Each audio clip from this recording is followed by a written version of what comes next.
Ladies and gentlemen, we are back for another week. And just to remind everyone, we are the best division in football. And the reason why we are the best division in football, in case you don't remember, name of the division, all the teams that won a Super Bowl.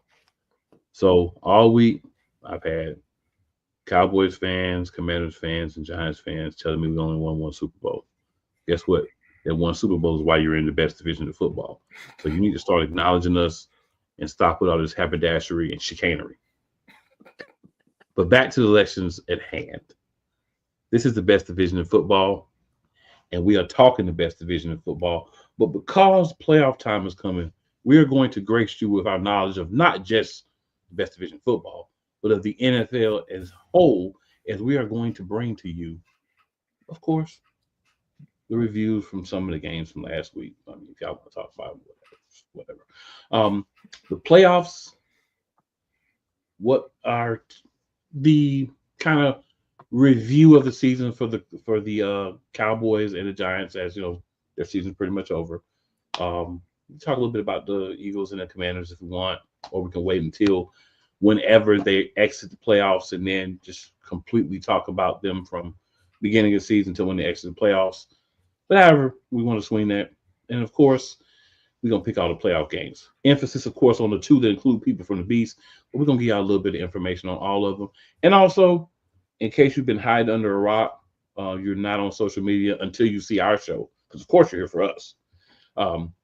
There were some coaches. Black Monday got a few people. There's even a Black Tuesday coaching firing or coach opening that made available. And a couple of guys were let go in the season. So we're going to talk about all that. So we can bring you a lot today. But, of course, the focus, as always, is the Beast. And, again, best division of football. Beside me, I got my man, Couch Coach, my cousin from another auntie. What up, Couch Coach? What's going on, man? I'm here. Hey, I'm still in the dance, and, we're here, just surviving and advancing. Hey, big change for y'all from last year. Huge. Yeah. What's up, man? Yes, we were a part of that Black Monday problem this time last year, and it's amazing what a year can do, for sure. And the right draft pick helps a lot, too. Correct. All right, and right below him, we got our guy, the man, the resident psycho. No, I was kidding. The Giants just made him a little wild this year. Scrub Zero, what's up, man? What up? It was an interesting season. I had fun. I don't know about other Giants fans, but I had fun laughing at these guys. So hey, man, I'm gonna laugh at them one more time. As long as you have fun, that's what's important. And I do love the picture behind you there. Shout out to Sam for suggesting that. Sam, what up, man? My Eagles brother. What's going on, man? Another day in paradise. Excited to talk some NFC East football, and always a good day to talk football, especially when we're talking playoff football and the Eagles are still in it. So very excited about this year. There's a lot of quality teams in it. It's going to be a really good year, I think. Yeah, for once, it is a good year. The Eagles are involved. Because, sometimes. Not so much. Like last year. I understand we're going to put last year behind us and we're going to keep dragging on about it. But at the end of the day, that hurt, man. That I felt a little rough transparent at some points last season. So, that did hurt.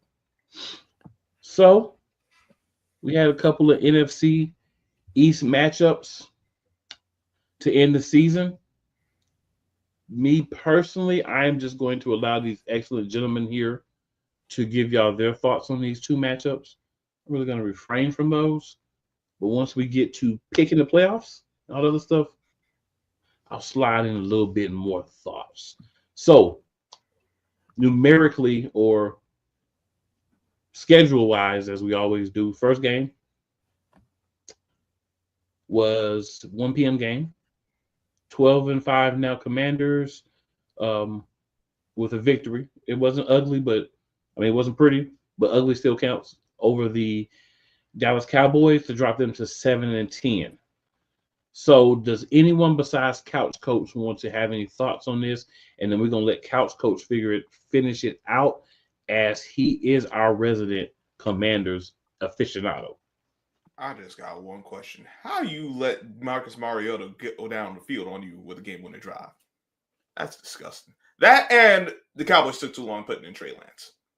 Those are my thoughts. Great thoughts. Great thoughts. This has been an interesting season. I'm not going to spend a whole lot of time talking about this game, but I found myself arguing for the Commanders a lot this year, just based on the fact that they've shown so much promise. And after this game, I actually had a long debate with some people on Twitter about the fact that Washington's probably one of the toughest teams in this playoff run. And I was faced with, some good information. I want to throw that out there. But they pointed out that Washington has played a bunch of backup quarterbacks recently. You're right. They have. It just so happens that 3 of those 4 backup quarterbacks are former first-round picks. They're not untalented players. They were talented players put in bad situations. So I just want to point that out. And then also they neglected to point out the fact that Marcus Mariota played most of this game and not Jaden Daniels. I'm not saying Daniels was, lighting it up before he left the field, but you need to take those things into account. I think Washington is easily one of the most dangerous teams in this playoff run. I'm actually very happy that the Eagles don't have to face them in round 1 because it's gone back and forth this year. So you never really know what you're going to get when it's a divisional rival. And this is one of those games where I'm glad that we get to wait a week before we see Washington. And I fully expect to see Washington next week. Spoiler alert there, but we'll see how things shake out this upcoming week, but a great game by Commanders. Not a surprise at all to see them beat Dallas. All right, Couch Coach, the floor is yours, big dog. Yeah, it was a great game. It's one of those where, obviously, to me, it was a revenge game. Obviously, if you look at, obviously the matchup that we had on November 24th and we lost, that's pretty much the last time that we lost a football game. I just love the fact that, and I know you guys laughed at me, the Marcus Mariota effect. I think him having the impact in that game definitely helped. Obviously, as Scrub said earlier, it was a little rough for Jaden Daniels in the beginning. Michael Parsons, he was all over Jaden Daniels, and Marcus Mariota came in, and then also that engineered that final drive where he connected with Terry McLaurin. 13 touchdown on the season, the most of a Commanders wide receiver in our storied franchise. To me, especially over a guy like Deron Bland, a guy who had a record last year on us on Thanksgiving. You seen Dan Quinn, our current head coach at that time was a defensive coordinator, jumping up and down after that interception on Thanksgiving. And then you seeing those Cowboy players eating turkey wings with like 2 minutes after going in the fourth quarter of last Thanksgiving. So the fact that we go in there and win our 12th game, our best start since 1991, it was poetic justice. So I loved every minute of it. Fair enough. Any other game? And I'm going to refrain from this game as well. So we'll let Sam go last, and if anyone else has any thoughts first, I'm sure Scrub has something to say. He can go. We had the New York Football Giants ending the season at 3-14, losing 13-20 to the 14-3 Philadelphia Eagles. The only thing I will say is the Eagles. This is a piece of fact. So the Eagles, I believe, if I remember correctly, had 10 wins last year.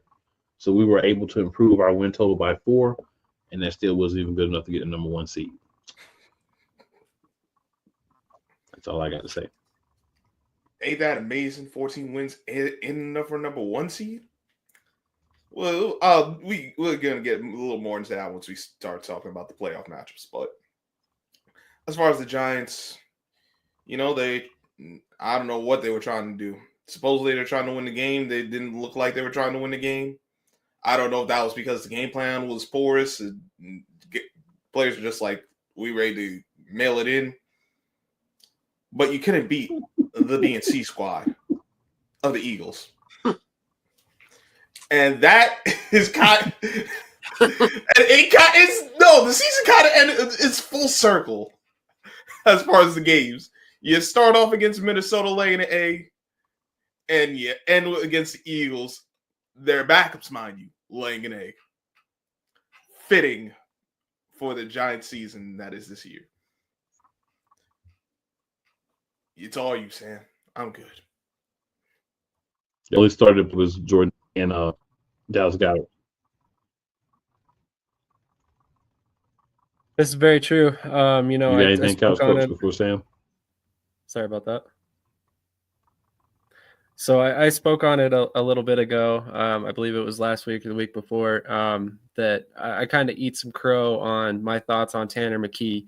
Once again, he came out here, played like he could belong in, a number 2 spot on an NFL team this year. Whether that's the Eagles or another team, we'll see how things go the rest of this offseason. But I was also very encouraged by the fact that he seemed to find Jahan Dotson quite a bit. And, all of a sudden he looked like a legitimate receiver for us, which is nice. I don't necessarily want him starting anytime soon, but as a wide receiver 3, I feel a little bit more comfortable, going into the playoffs. Glad to see Dallas Goedert healthy again. Other than that, this was basically a tune-up game. It was nice to see a lot of these backup players playing. I like to see Johnny Wilson on the field a couple times there. But ultimately there isn't much to take away from this game. It was basically a glorified preseason game. We're playing the Giants, which are out of the playoffs. The Eagles, played third and, second and third stringers throughout the entire lineup. We only saw a couple of starters. So, like I said, not much to take away from this game. Ultimately, there were some good things that happened, some bad things that happened, but we came out with a win, finished the season 14-3, and ultimately, good regular season, but a lot of work left to do. And I guess we'll see how things go in the playoffs, where it really starts to matter, what we do on a week-to-week basis again. Fair enough. And by the way, I would be remiss if I didn't add this. The Giants finally again understood the assignment, the job. So there's that. They understood they were sorry. Well, the assignment is to lose. That's the assignment. They forgot about the assignment was to never show up, but unfortunately they did that. That's true. They did do that. That's true. All right, so we are going to slide on over. Let's take a few minutes here first. Let's talk about what's going on with some of these coaches, because we've had a couple of coaching moves have been made. Interesting, maybe not interesting, depending on how you feel about the moves. We've had some coaching moves here, so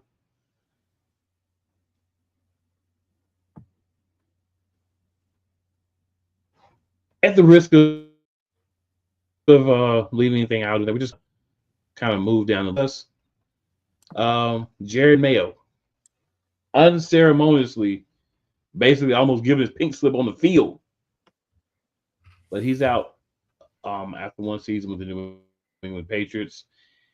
What I find funny about this particular one is you've got the owner, old Robert Kraft, old Dirty Dog himself, Mr. I'm going to get massages from sex trafficked women and get happy endings. We got him sitting here talking about how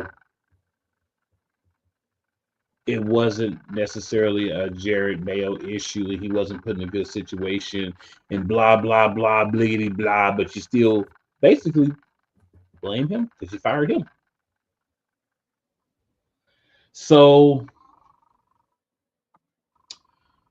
I can really say it's shame on the Patriots. I personally feel if you're going to hire a young coach, a new coach, first time being a head coach, especially, to only give them 1 year, no matter how bad it is. I understand there were some issues that we heard about, like with the locker room and different behind-the-scenes issues. You have these things with a first-year head coach, okay? Rookie coach. I think the most important thing that he did, and what should have earned him at least one more opportunity, is how he managed the situation of actually going to their rookie quarterback at the point he did in the season. Right? That alone, him handling that situation properly, that should have been enough to give him another opportunity to see what he can do once he got a little bit of experience under his belt, learning a season and getting it. But on the other hand, we can say another coach of color that got an opportunity, but not a real leash, but he did get the opportunity. So he was never going to be able to get the second job or get another opportunity if he never got this first one. So there's two sides to, kind of to the coin in regards to this, but very disappointed in New England for basically jettisoning a first-time head coach in his first year. Couch coach, you got any thoughts on that? Yeah, I think it was just one of those where he was already set up for failure. You just look at the fact that Kraft put him essentially the coach in waiting once Bill Belichick, they decided to let him go. And my thing is, what did you think he was going to do with almost literally the same roster? Because you really didn't do much in the offseason. Obviously, with the draft pick getting Drake May, I think that helped as well. But you never really got him, playmakers. You didn't give him, you gave him Antonio Gibson, my guy. You didn't really give him much. So it's like, what did you expect that you were going to get out of Mayo? And my thing is, I think what he should have done is never put him in that predicament, because I think what's end up happening is Vrabel's going to be there, and he could have got Vrabel last year. So it's almost just like, what was the point of even dragging Mayo into this, especially considering the fact, right, by the time he was able to take a shower, he probably had to go to the office. He probably didn't say, hey, just after you get off the field, come see Mr. Kraft. You probably didn't have time to take a shower, probably address the team. I wanted to even address the team after the win. And it was a lose-lose situation. Kraft put him in a messed up predicament. Yeah, I'm with you, Couch Coach. You bring him in knowing where the roster was the previous season. You have to understand, this isn't going to get turned around in 1 year. So you're going to bring him in. You're going to promote him to the head coach. Stick with him. You're going to have all this money. You're going to have a top 5 pick, number 4.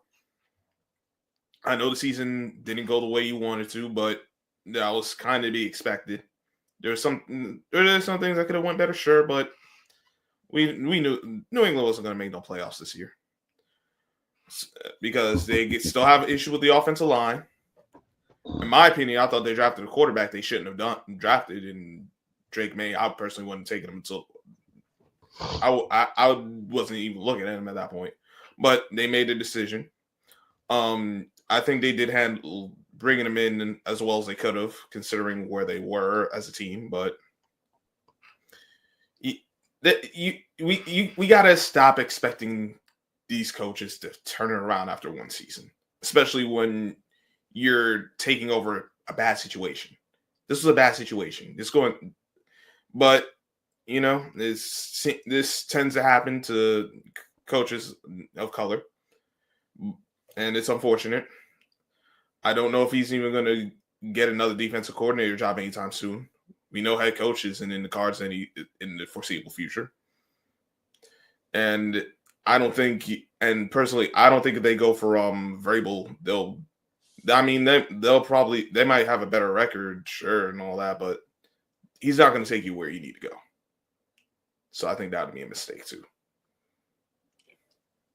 Couldn't have said it better. I mean, you put him in a very unenviable position. I mean, New England had one of the worst rosters on paper of any team in the league in this season. And, you put in a first-time head coach and you basically don't let him learn on the job. You essentially kept a short leash on him and expected him to find success or tank when the position came to it. But knowing full well that he was probably going to get fired walking into the last week, I mean, I probably would have done the same thing. I probably would have tried to go out on a win as well. So I like what Joe Milton said earlier this week that, I haven't played since the preseason. So I'm going to go out there. I'm going to get my opportunity. I'm going to ball because that's how I am, basically just explain that, I haven't got to play for 16 weeks. Why would I tank? Like I'm not tanking.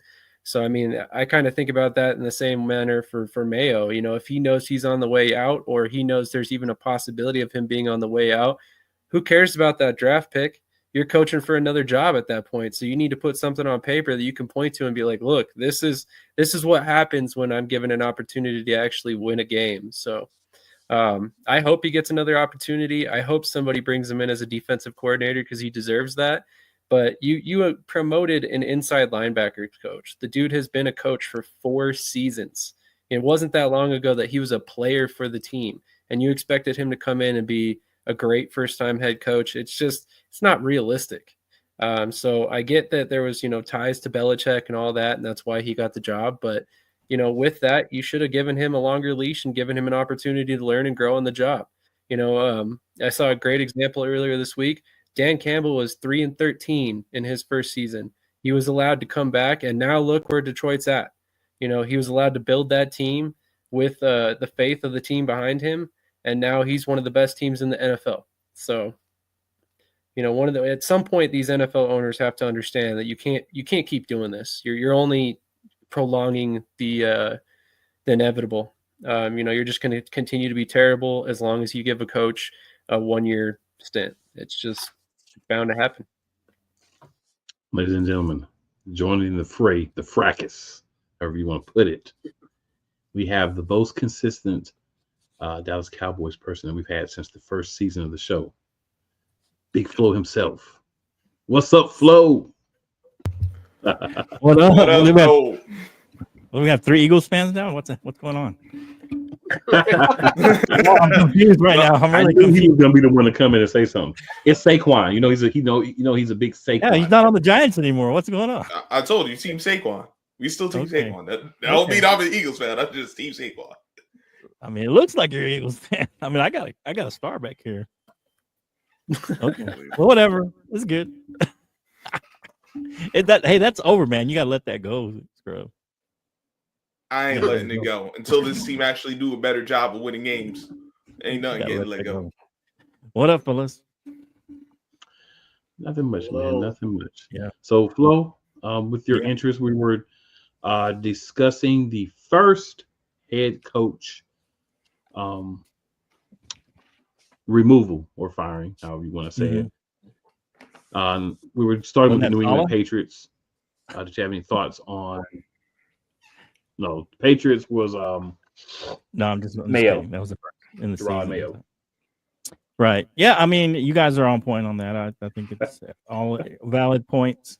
I don't think I have much to add other than the fact it was obviously a stopgap till they get to their next coach. I just feel like, they shouldn't even have hired him. I think it's a couple of you have made some of these points, but I mean, they shouldn't even have hired him. I think they should have just. That's messed I don't up, even but know. That's true. Yeah, I'm just saying, if they were going to do this, if this was the plan, which it seems like it was, I mean, or the fact that, I don't know, they weren't going to bring Belichick back, I don't think, but I mean, if this was the plan, just to be a stopgap, then they should have just promoted one of the, I don't know. Well, he was assistant too, right? So I don't know.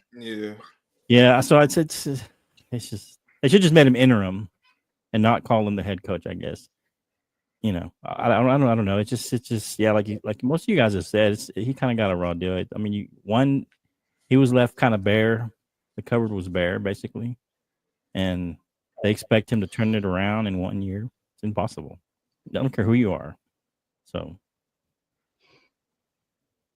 Before we move on, I wanted to get your guys' opinion real quick. Did you see that Aaron Glenn turned down an interview with the Patriots? I did not. That's probably why.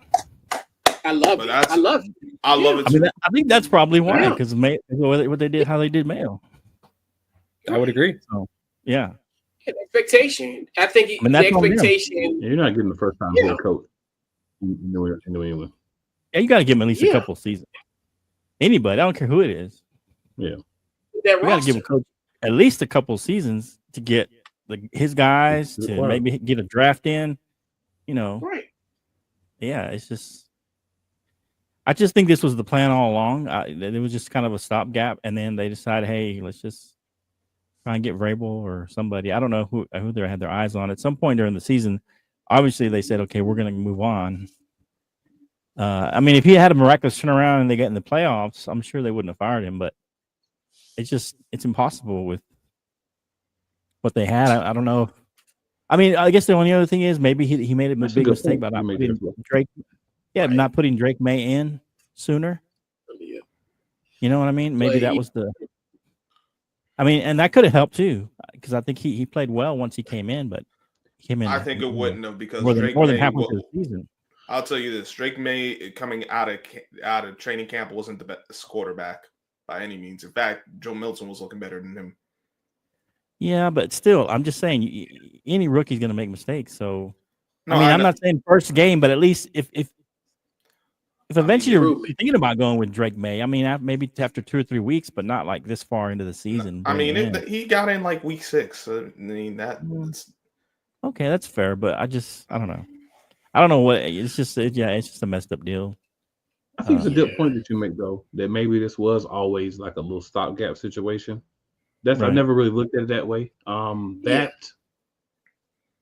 would be more disappointing.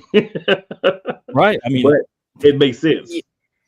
right. That's what I'm saying. It feels like that was Yeah. the plan, and then they figured he's not going to turn it around. He's a first time coach, and they're going to give him a couple seasons. If somehow he's just a great coach and turns it around, and next year he gets, but I guess they figured what they have now and how it went probably worse than they figured. They were probably thinking, okay, well, maybe we can get 6-7 wins this year, it'd be better than last year or whatever. And it wasn't. They're just like, okay, let's just move on. We're going to move on next year anyway. You know what I mean? So I don't know. That's the only thing I can think of. And that's to Flo's point to kind of piggyback on that, because you remember they were late when it came to like the coaching cycle, the coaching firing last year, because I think they might got rid of Bill Belichick maybe that second week after obviously the first week of the offseason, but then the second week. But yeah, that's the thing where it's like that's why I didn't understand the fact, especially if they go for Vrabel, they could have had him. And it's just like that's why it's just so weird. I think they just, and I don't know for some odd reason they got scared because 2 years ago he interviewed for that Broncos job that Nathaniel Hackett got, and they were just like, oh well, we don't want him to leave, so if something happens, he gonna take over. Which, like you said, it just don't make zero sense considering the fact where we at present day. Because you never gave him a chance, but like you said, Flo, if he would have went to the playoffs with this roster, he'd been the greatest coach of all time. Right. I'm just saying that even if he gets close, 7-8 wins, right. I think he keeps his job. I think there's no way you fire him. Right. Yeah. I'm just saying. I think everybody knew this was going to be a bad season. I mean, like we got 6 wins. I think they were hoping for 5 or 6 wins. I think it's what they were hoping for. But now they're what were they 4? And then I think the fact that he won that last game kind of I don't think they wanted him to win that last game. Right. And he wins. I think you're right. So he pulled the Lovie Smith. Yeah. I think he won. I think he knew he was getting fired, so he said, "You know what? That's what I'm saying. Fire me." Right. And that's a possibility too. Yeah, I'm gonna move your draft picks down. No Travis Hunter. No Travis Hunter. Me pick later. Yeah, but see, but that's the key thing. That these losses go on these coaches' record. It's like you gonna fire me and I get another loss on my record? Heck no. Exactly. Yeah. You get my 4th win. Yeah. I it feels like do we know if Dan Quinn interviewed there? I know he's in. I can't remember last year. I don't think so. That doesn't mean. I'm just thinking. I'm just trying to remember. Maybe they had their eyes on somebody they couldn't get him, and so they kind of what they did. I think what they did was they didn't do any search. They didn't do any search last year because they put because Mayo in his contract once he got that Denver interview 2 years ago. They put in his contract he would be the successor to Bill whenever Bill leaves or he get fired. Yep. So yeah, and they so pretty much they fired Bill, and then 2 days later they had a press conference to announce Gerard Mayo. Oh, okay. You think that was just keeping a promise that maybe they shouldn't have made, and they felt like, man, we shouldn't have made that promise? They shouldn't have made it. Yeah, they shouldn't have made it at all. Right. That they got ahead of themselves by making that promise. But then you're gonna make it. You commit to it. That's true. Right. I agree. Right. Make good. Make good on it and give him a couple seasons. But I figured maybe they just got ahead of themselves and they said, man, we are, it's in his contract. We can't. And then it'll be a lawsuit. And this way, hey, we gave him a year. We actually hired him. And now we can get out of it. It's kind of one of those deals. So. It could be. I mean, hey, we fulfilled the contract or whatever clause was in there. We hired him. And technically they did, yeah. Really did. At some point, they really didn't want him, either before Bill left or whatever. And then they decide, hey, we hire him, and then we'll just get out of it as soon as we can because it's not really the guy we want. I don't know. I mean, because that's the only thing that makes sense, right? I mean, get rid of him after a year. You fulfill the clause, and then you're out of it, and he can't sue you. You have to figure he would sue them if he was a successor, if it was some kind of clause or whatever in the contract. And he gets paid for the other season. Yeah, he's gonna get paid out his contract, but they said that's what I'm saying though. I mean, pay him out. They gave him a year. They gave him a year. He still gets paid, and they're out of the contract. You know, they're out of that clause or whatever, and that's the only thing that kind of makes sense. It actually makes a lot of sense. Yeah. I'm shocked. So I got to be honest, after seeing how they treated Mayo and then seeing the interviews that they've done this season, and I'm a big fan of Pep Hamilton. Obviously former spring league head coach, had some success there and all that, but you're interviewing him and you're interviewing Byron Leftwich, and both these guys haven't even coached in 2 years. So I mean, it's almost like the Patriots are kind of making a mockery of the Rooney Rule in the first place. This is not why it was put in place. It was not put in place so you can just interview guys that aren't really in line for the job, or, hand the job to guys that you don't necessarily believe or, don't believe are the long-term answers. So, I mean, it's sad to see realistically if what it boils down to. I mean, you have to think they have their eye on somebody. They have to have their eye on somebody, is what I'm thinking. Because how do you? Well, no, but he would have just got the job already, though, wouldn't he? No, because he would have got interviewed and left. That's why they did. That's why the Pep Hamilton thing matters, because that's why we brought it up. Like, why are you bringing up guys that you would interview him first? But that's what I'm saying. They're doing it to satisfy the first. rule.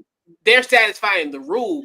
I guarantee you, Mike Vrabel will be high by the time. Maybe you're right. If Vrabel gets it, that could be right too. Yeah. Yeah, because you could have came and interviewed me at this point. I mean, seriously, because we know that they don't have a chance in hell to get that position. Almost like, hey, just interview me.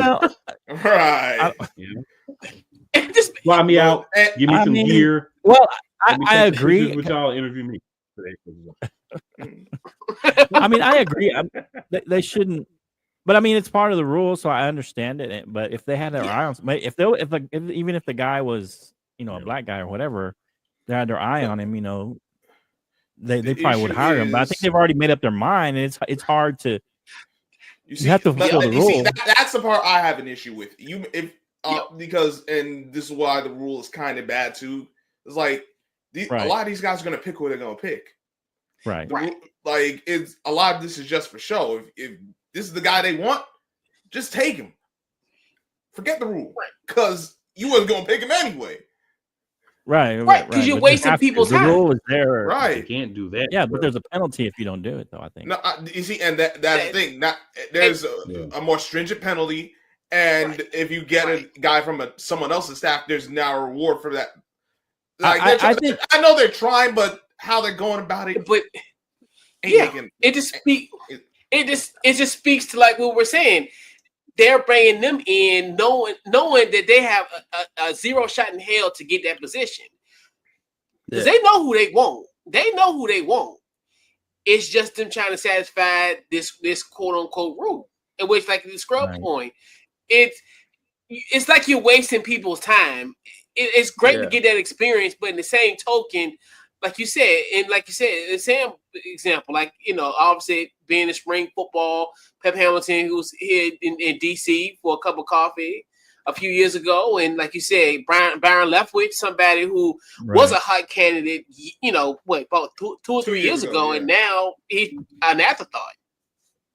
Yeah, and I think that's kind of you get the both sides of the rule, right? He's cooled off significantly. since then. Well, but what I'm saying is you get the good and the bad of the rule. The good part of the rule is that you have to interview a minority candidate, right? But the bad side is if that's not really who you're interested in, or there's not a minority candidate that you're interested in, it just happens to be the person you're interested in is not a minority, then that's when you see the ugly parts of the rule. So, I don't know a way to fix it, but I'm sure if there was a Mike Tomlin or somebody was out there, I'm sure they would have hired him or tried to hire him. It wouldn't be just for show. You know what I mean? I just don't think the guy that was out there was a black guy. If Vrabel was a black guy, I think it wouldn't matter. You know what I'm saying? It's just kind of one of those plus and minuses of the rule, that come out. Yep. Yeah, the rule, it was great in theory, but it hasn't proved to be what they expected it to be. Yeah, they have to But the improve it somehow. That loss that we're going to go to that their coach left is going to be Matt Eberflus was let go from the Chicago Bears during the year. My only thing that I'm going to say about this, and Flo will go with you and then go around after that. Only thing I'm going to say is what took so long. Go ahead, Flo. That's all I got to say is what took so long. Basically the same thing. I mean, I don't think he should have been there this year. I don't know what the deal is, but I mean, yeah, it doesn't make sense to me. Yeah, it should have been sooner, but I mean, I guess you're trying to give, I don't know. Like you said, there's not much to say. I mean, what took so long is probably the best thing you can say on this one. I mean, it's not like. I mean, it's the same thing, with, a little bit with Mayo, because I mean, if he goes out there and they make the playoffs, I think he saves his job. And so, but it was pretty obvious that he was not the right guy or the right guy for this job, or just the right man for a head coaching job. I'm not sure, but he definitely. Yeah, that's the issue. He's been unlike Gerard Mayo, he actually been there for a minute, and we've seen. 3 years, it didn't work. You had Justin Fields. Yeah, Justin Fields ain't garbage. Right. Does he have some deficiencies? Sure, but go ahead. Yeah, and I think the main thing is because the pieces in place were there last year. I think we were 7-10, and everything. Everybody was like, "Man, they have a great defense. They have some good pieces. It's just if they can get the quarterback right." And so, but I think Chicago messed up last season because he had the quarterback. I understand why they. I mean, I don't know who got. It wasn't his fault to get rid of him, right? I mean, it wasn't. But I understand. I understand why they wanted Caleb Lewis. But what you needed was an offensive coordinator, which they still didn't have. In that, right? The guy who took over did a decent job, but he didn't get to start off the season. Yeah, Chicago's been a mess for a long time. They haven't fixed. They haven't found a permanent answer to quarterback spot. Sid Luckman. How they manage this situation has been very poor. They have a defense, but they can never piece it together. So now they'll be looking for a new head coach. Like you said, he shouldn't have gotten this season even to start, but he did.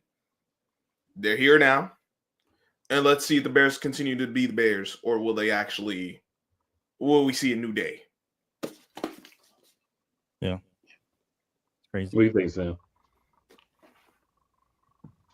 I just great pull there, Scrub. Sid Luckman. That was a name that I wasn't expecting to hear in this podcast today. Sid Luckman. I thought you were gonna say Harbaugh or something.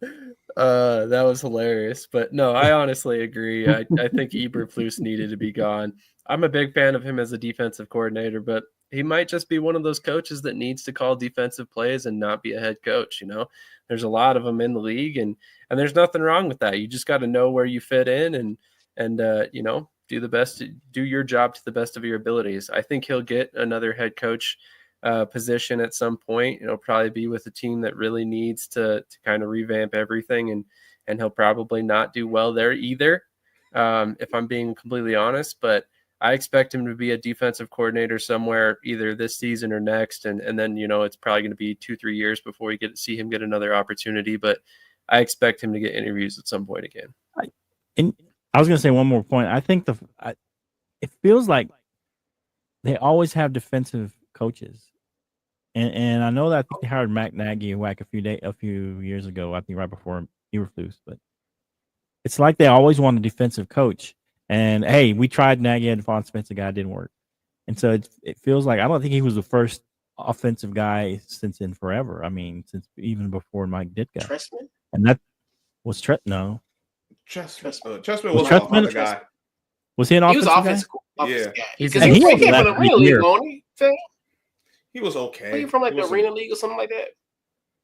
Yeah. CFL. And he was a 1-year guy too. CFL, yeah. No, I think now I'm looking at it. Yeah. But anyway, it just feels like they want to The curse of Lovey Smith. That's what's wrong. Yeah. Yeah. The curse of Lovey Yeah. Smith. Yeah. Maybe. Yeah. I don't know. I just feel like you got a young quarterback, hire an offensive guy, man. Just go It get makes an more offensive. sense. It makes too much sense for the Bears, sir. It makes. I too know much it's crazy. It may be. sense. Couch coach, anything? Yeah. And it's funny because I definitely thought he warned a second this season that had just passed. Obviously, 7-10, you figure, okay, you get the weapons, you got now the franchise quarterback. But He is a it was rookie. pretty much one of the things where it's a straw that broke the camel back. The first straw was the Hail Mary against the Commanders. They were 4-2. So you were thinking, okay, they're building off of, they were, I think, was in London or whatever they went in the national Was that series. They broken? went 4-2 off that bat.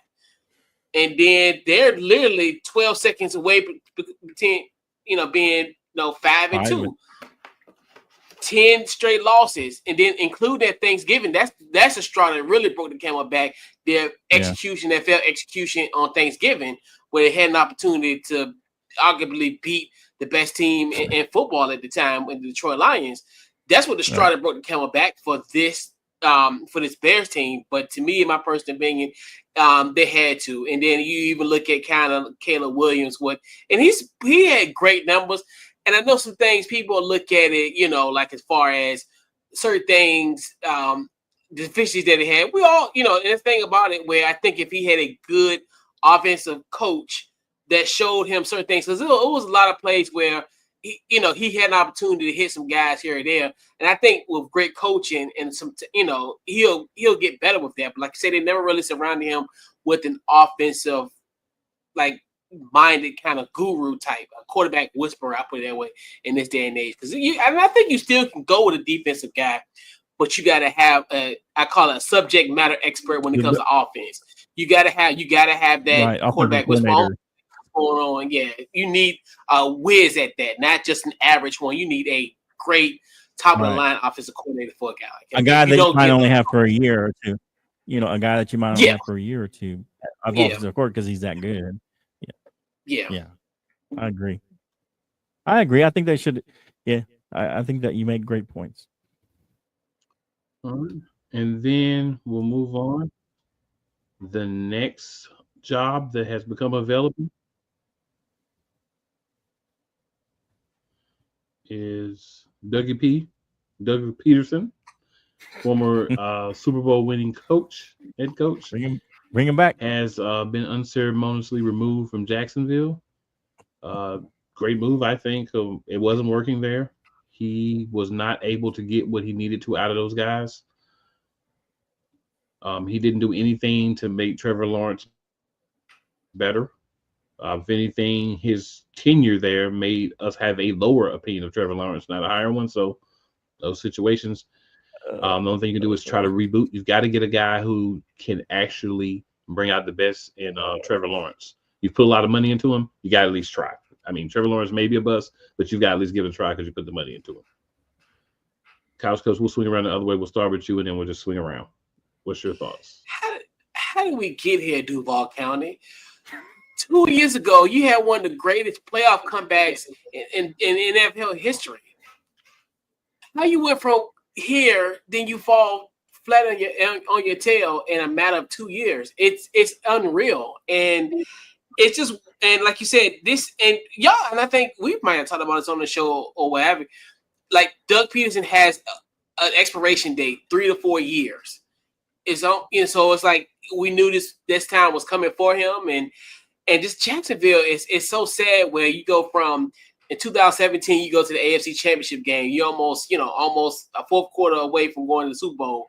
You fall back. The Urban Meyer fiasco. Then, now then like I talked about 2 years ago. And then now I think it's gonna be bad times yet again because you didn't get rid of you didn't get rid of the GM. So now Trent Baalke is there once again to hire his second coach. So it's kind of one of those where it's just like Trevor, if you might, I don't know what's gonna happen, but Jacksonville, it's crazy. It's a mess.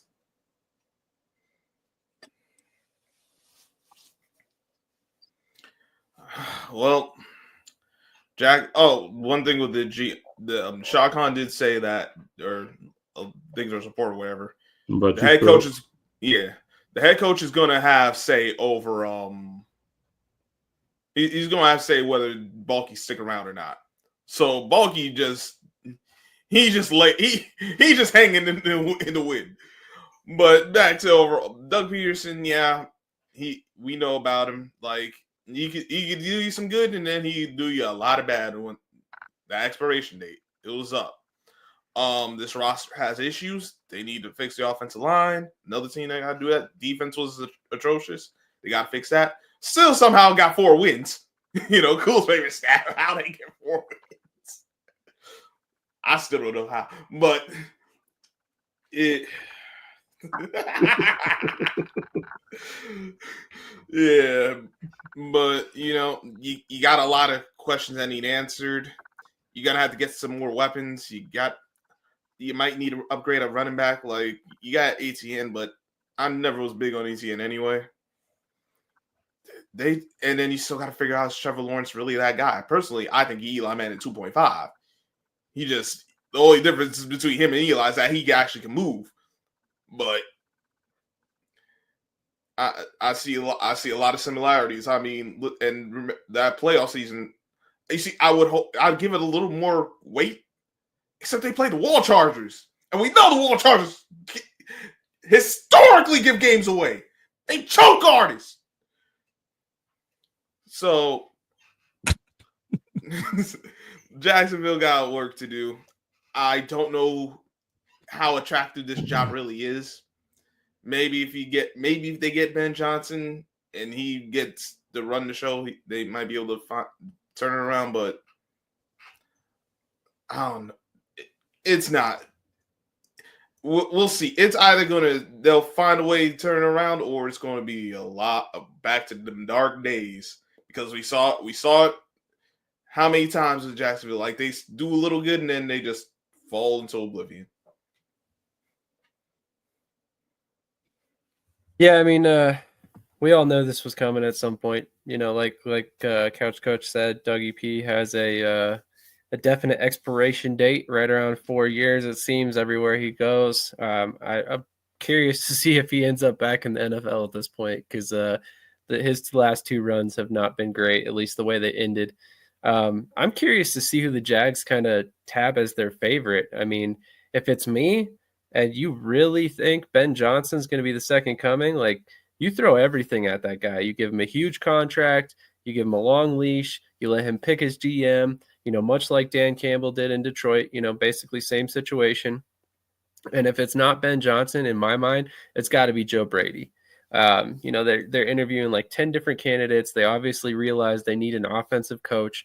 There's like 4 of them on the list that have defensive backgrounds, but I just don't see a whole lot of other candidates out there that can come in and maybe fix the problems with Trevor Lawrence. And I think, Joe Brady and Ben Johnson are probably your 2 best opportunities to maybe turn this thing around and make Trevor Lawrence a serviceable quarterback again. And really, like Cool said, that's your only hope. You have to make sure Lawrence can be your starter going forward because you already paid the guy. What else are you going to do? Throw away a bunch of, guaranteed money?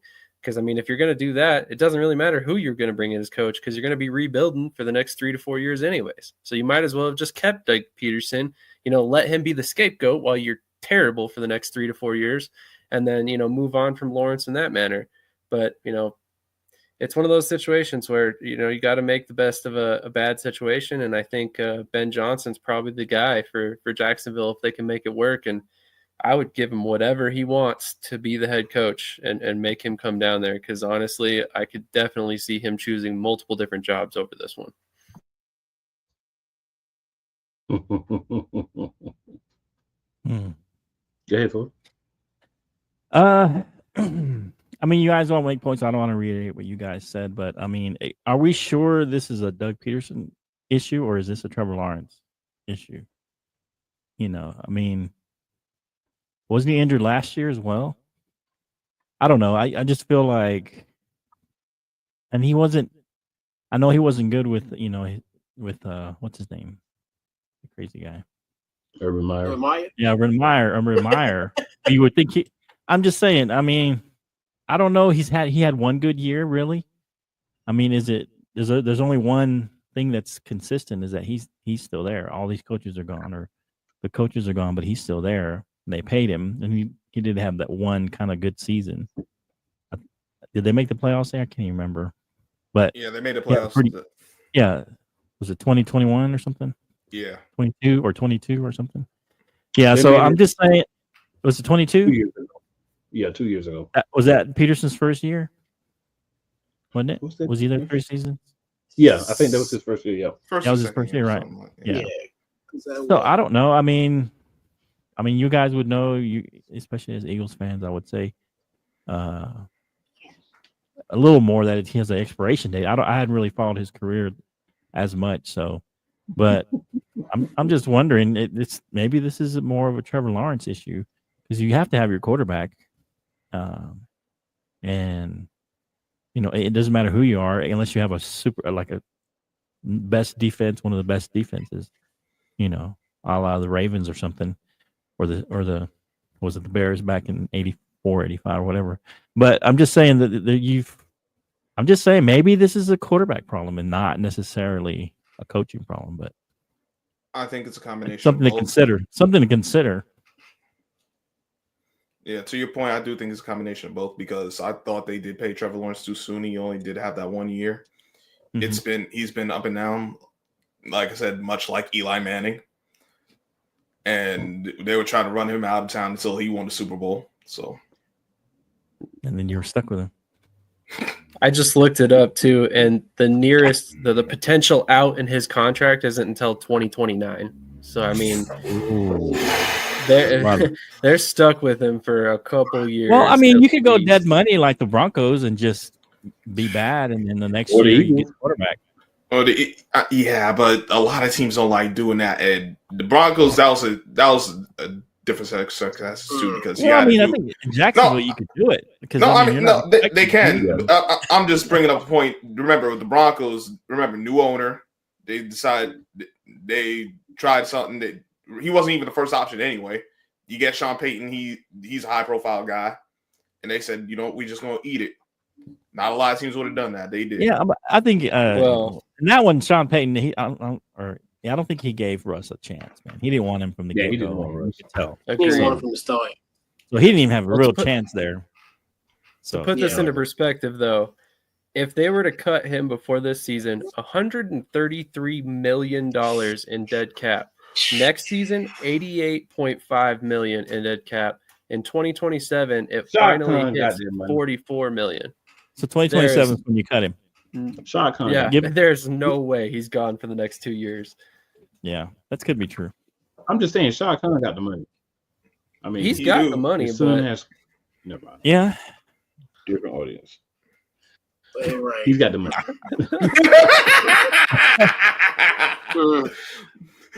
We know about his son, but yeah, he got the money. Yeah, he got the money. He's definitely got it. All right, so the next team, guys, this is the one that has the latest opening. They also did eject the GM the next day, but my man, I like to call him the Debo of coaches, Antonio Pierce. Debo. Got let go by the Las Vegas Raiders. To me, cluster cluck in every way, shape, and form. Cluster cluck of an organization. The owner of the organization has a haircut that will get you beat up at 12. Matter of fact, get you beat up at 8. He looks about like he has the understanding of an 8-year-old. And until they get this squared away as far as like hierarchy, who's really gonna be the GM, who's the coach gonna be, you kind of Mark Davis need to be one of those guys that says, I'll oversee things while you let the football people do the football stuff, and that's not my forte. This is always going to be a cluster cluck of an organization. Doesn't matter who they bring in as the people. If you're going to have a guy meddling that doesn't know what he's doing and probably doesn't have a clue of much of anything, but inherited a team and money because of his dad. So that's my thoughts on the Raiders as a whole. As far as Antonio Pierce being let go, there's a lot of talk about he did lose the locker room and some of the things that you kind of have to let a coach go for if they happen. Because if the locker room doesn't believe in the coach has got to go whether he's right or wrong. So I think so you have some of those things happen, but I mean, it's the Raiders. It was going to happen in a couple of years if it didn't happen this year. I know Brady's the part owner, but he doesn't make it. He's not a decision maker, really. It's still supposedly. Sam, what do you think? Allegedly. Jump around here. What do you think, Sam? Oh man, I'm actually disappointed that they got rid of Pierce. I honestly thought that he did a fairly good job. I thought he still had the locker room for a while, and honestly, this I don't think the Raiders were set up to win this year. Much like the Patriots situation, I think they needed to give him a year or two. He did pretty good, in the interim role last season, but ultimately, I guess I kind of understand. He got a little bit of a chance, but the guys that they're interviewing aren't exactly, outside of Ben Johnson, Robert Silla from the Jets and then Todd Monken, okay, I don't know. Who else is going to pop up that is tied to the Patriots? Because that's going to be my next question. Is this where Vrabel goes and interviews Brian Flores, guys like that? Because I don't see any. My question is always, who's going to replace the guy? And to me, Pierce fits the Raiders. He fits what they wanted to do. I just don't see another coach out there that necessarily fits as well as he does, personally.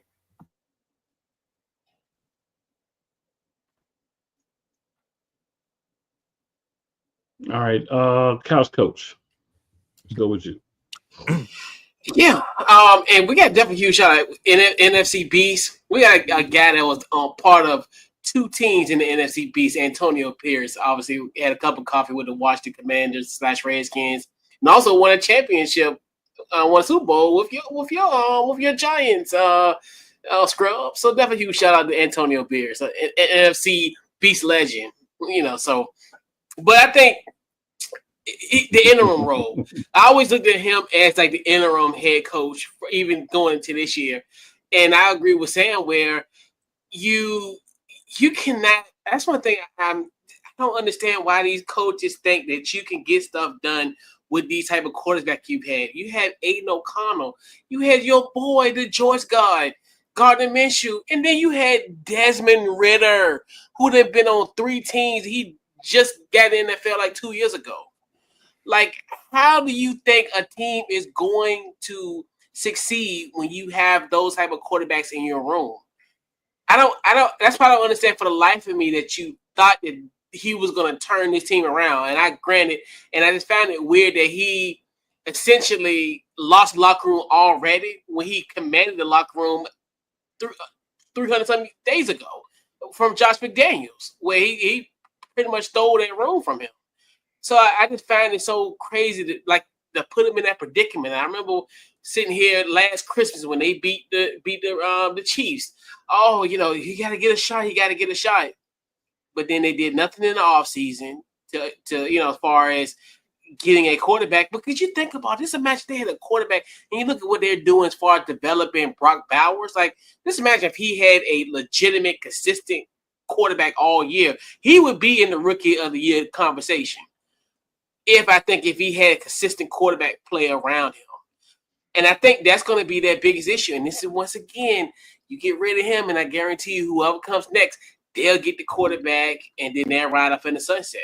Something that Antonio Pierce didn't even have the luxury of doing. Like you said, Mark Davis, you know, who knows? He probably eat chicken nuggets for breakfast and eat candy for dinner. You know, maybe Tom Brady got Well, were his you- say in this, and he was like, "I'm gonna fire him because he beat me in the Super Bowl." He would do that. But you know, that's where the argument came from with him and Josh McDaniels. Because that's what, remember, they were saying that was an argument between him and Josh McDaniels. Was because of that Super Bowl. So I believe it.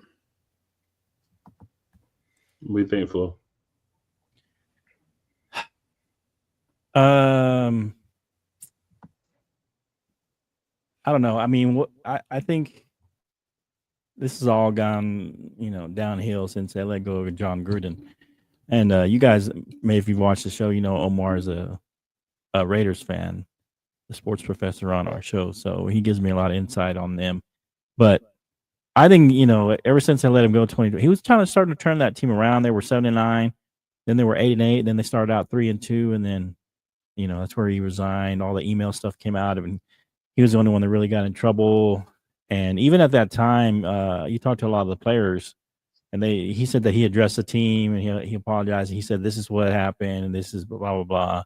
And according to most of them, they loved John Gruden, and they loved him still. I mean, he was well liked with the team and everything. And so I think ever since that happened, it's just they haven't found the right guy. And for all intents and purposes, I mean, the fans want John Gruden back. I mean, so I don't think there's anything that says they can't bring him back. But I think the fact that he said something about the commissioner really was what got him in trouble. And they used other stuff to try to get him in more trouble. But I think that's what really happened. He said what he said about the commissioner and whatever email, that wasn't supposed to be made public, right? But I think that I don't know if they'll bring him back. I don't know how that would look. I mean, it's been a couple of years, so I don't know. But according to Omar, they want John Gruden back. I mean, and I don't know who else you would get that could be successful there. Scrub. The Raiders are gonna Raider. Mark Davis don't know what he's doing. Few things. The interim guy that took over for Gruden, I thought he was doing a good job. But then they let him go and brought in Josh McDaniels. The guy who got outed in Denver, reneged on the Colts job, and then you saw what he did with the Raiders. That was screwed us up. So pissed on you, Josh McDaniels, forever. Oh yeah. What happened? What do you hear? So Josh McDaniels was supposed to be the head coach of the Colts. He reneged on that, so they came and scooped our OC, Frank Wright, after all the good OCs had already gotten jobs, got promoted. Yeah. So then the next year after we won the Super Bowl, so thanks to him, we lost our OC late in the process, and we didn't get a good replacement. And that whole thing. So yeah, pissed on Josh McDaniels forever, and I hope you never have success for that.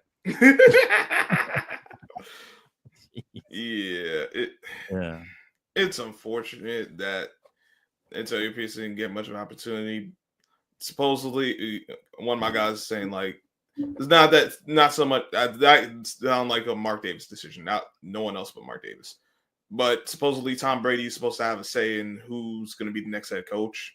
I don't know how true or not true that is, but if there is, we'll see where they go.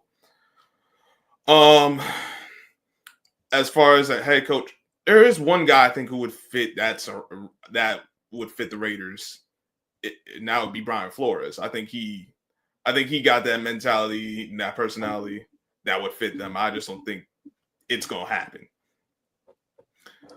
But I wondered a little bit on GM when they hired Telesco from the Chargers. I'm like, why would you bring him in after what happened over there? Because that didn't make sense then. And then you let go of him a year later.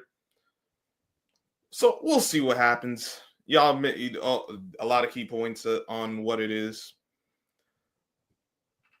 I'll keep an eye on it, but bring back Chucky. Bring back Chucky. I don't think he should have been outed anyway, but because of how bad it was, and I don't think the league going to allow that. I don't think there's anything against it. I don't know. Not against rule it in writing, but there's a reason they got him out. Blackball. He on that Colin Kaepernick list now. That's where he is. Right. Yeah, pretty much. Yeah. We'll see. Well, I think they should interview. I mean, who else? I don't think anybody else could go there and make a change. And my thing is, he ain't doing this a third time. That's the crazy thing about it. He would come back his third time, and it's like that would be crazy. It would be his third go round. There'd be a lot of outrage if John Gruden was led back into the NFL. A whole lot of outrage from a lot of different people for many different reasons. Yes, reasons. High level outrage. But, so we're gonna talk about the other sorry team in New York and their coaching the vacancy. We can go right. We can go there right now if you'd like. Somebody that we mentioned early, one Robert Saleh, was outed with the Jets. I'm just gonna say the defense was really good when Robert Saleh was there. The offense was the problem. Robert Saleh is a defensive coach, right? Robert Saleh leaves and the defense sucks as much as the offense. You tell me he's the problem. I tell you, I don't think you know football. That's all I got to say about Robert Saleh. Flo, we'll just start with you and swing around. Yeah, I mean, I don't know what that was about. I mean, everybody wants to blame Aaron Rodgers, but he says he had nothing to do with it. So who knows, that it was a surprise to him, supposedly. So I don't know. I don't know what the deal is there, but definitely the problem is the offense. And so, I mean, as much as it, Aaron Rodgers hinted at he could come back, before if they made the playoffs. I don't think that was going to happen. I think he's that kind of injury, any kind of lower body injury, even if you're not a running back or a receiver, it's going to take you another year after you're healed to really get back to normal. And so part of that is just the fact that you're tentative, you don't want to re-injure it, because you just are when you get that kind of injury. And so, and he's a quarterback that moved around a lot, right?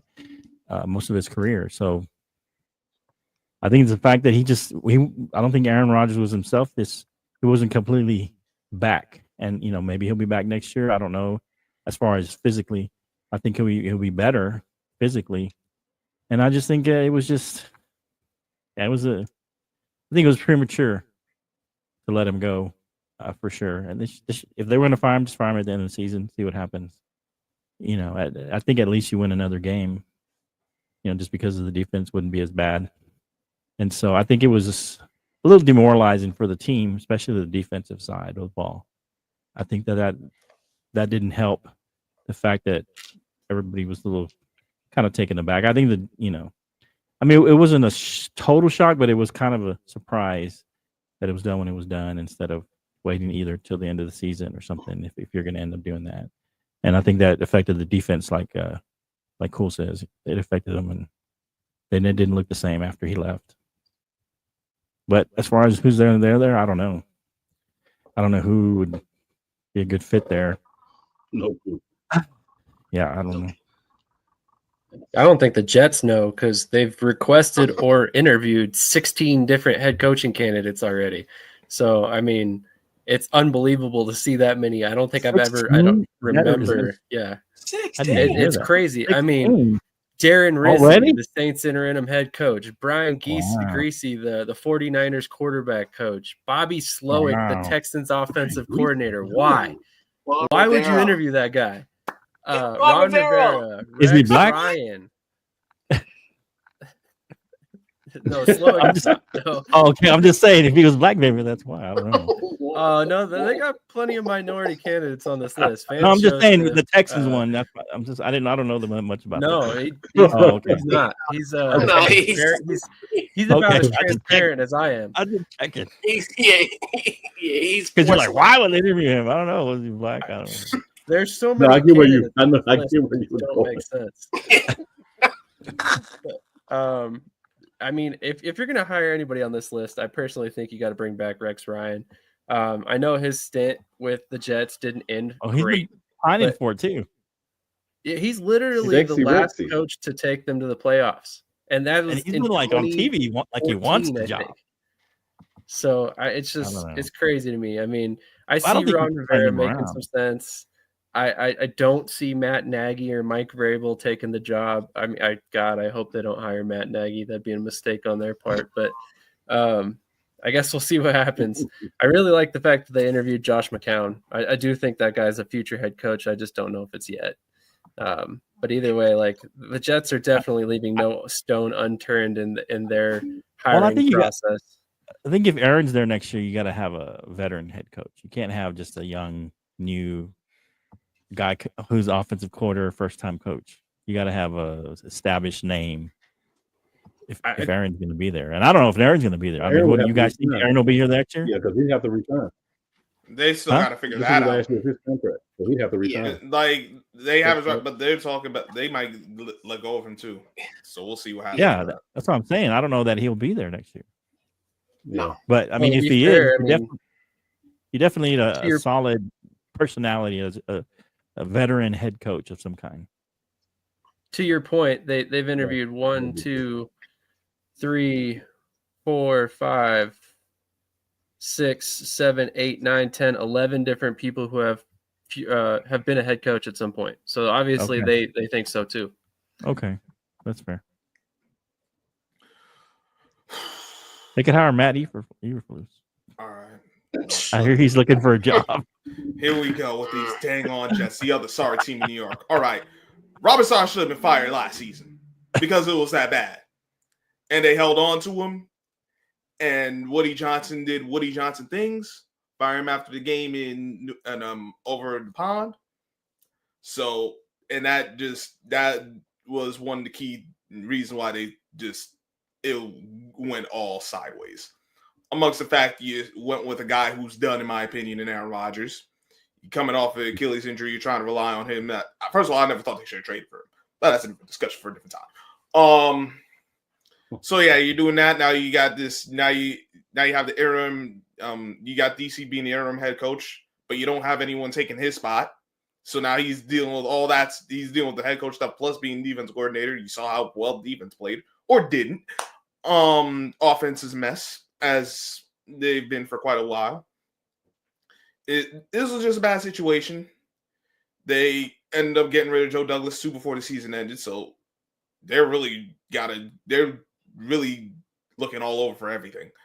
As far as a head coach who would be good, if you're starting over and you're letting go of Aaron Rodgers, I don't even think it'd be a good idea to bring him back with Aaron Rodgers. I think you would need a quarterback.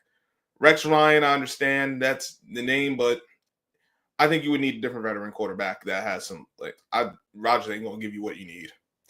I know he would get the defense right, but I don't think the Jets are gonna do what they need to make that work out.